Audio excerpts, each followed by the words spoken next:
right, good afternoon, everybody. Dr. Stamper back here, PetWow with y'all. Question today is, how do I prevent ear infections in my dog or cat? And explain why it's so common in dogs.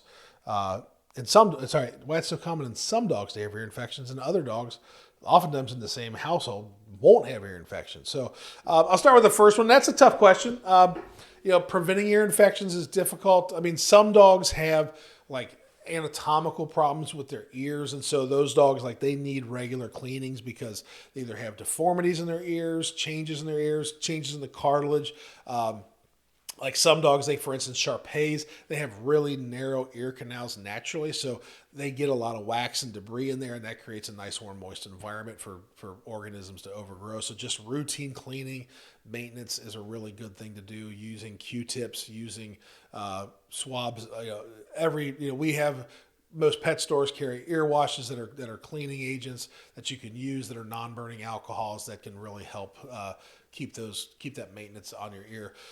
One of the problems with ear infections in general, I mean, most, not all, but the vast majority of ear infections that we see are triggered by seasonal allergies. If you watched any of our other videos or questionnaires, especially when it comes to allergies, you'll hear me say, hey, probably the most second common symptom of seasonal allergies in general, and sometimes flea allergies, is ear infections. So ear infections oftentimes develop because seasonal allergies, the ears are an extension of the skin. So when those seasonal allergies hit, the skin inflames, irritate, itches. That's why dogs, the number one symptom, if you remember, they chew and lick their feet. Number two, what happens is their ear canals get inflamed. That causes the wax in the ear to overproduce oftentimes, and it creates this nice, warm, moist environment. And in dogs, not exclusively, but the vast majority of our ear infections in dogs are yeast infections, which I don't even know if people get yeast infections in their ears, but we do see bacterial infections. But yeast infections are by far the most common cause for the wide majority of dogs, and those are usually triggered by allergies in general. And so, again, the hard part there is going back to how to prevent allergies. You oftentimes can't prevent most allergies from forming unless it's like a flea allergy, controlling those kind of things for sure. But seasonal weeds, pollen, grasses, they pollinate when they do, and if the dog's outside, they're going to get exposed. So, but again, routine maintenance, cleaning the ear, if you're doing it with some regularity, even if it's like every other week. Yeast infections will oftentimes look like wax. It's a kind of a brown discharge. So if you're cleaning those ears out and you're kind of used to the routine cadence of, hey, my dog has this much wax in his ears, now all of a sudden I'm seeing, whoa, he's got a lot more what looks like wax buildup. And if you start seeing associated with a little bit of redness and inflammation, because a yeast infection, oftentimes when it's early, may not even cause an issue. They may not even be painful or sore, and the ear may not even look red, but you oftentimes see that the increase in amount of what looks like wax is starting to build up.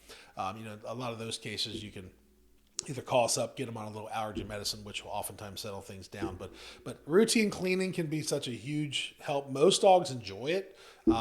And I mean, there are some exceptions for sure, but most dogs enjoy it.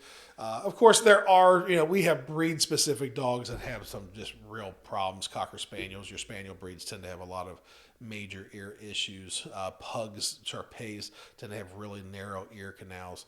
So if they have any allergy issue on top of it, they tend to have really chronic ear issues. But that's usually why you'll see one pet in the house have like these chronic recurring ear issues. It's because they have chronic recurring allergy issues. And then the other pet in the house just doesn't have allergy issues, just like people, Sometimes, I rarely struggle with allergies. I've got a sister who struggles with them all the time. I have no idea, just kind of the luck of the draw. So one of those things, I would say that's the more common cause. Again, every case has its own nuances, but allergies strike again. So hope this helps. Answer some questions. That's it. Thanks.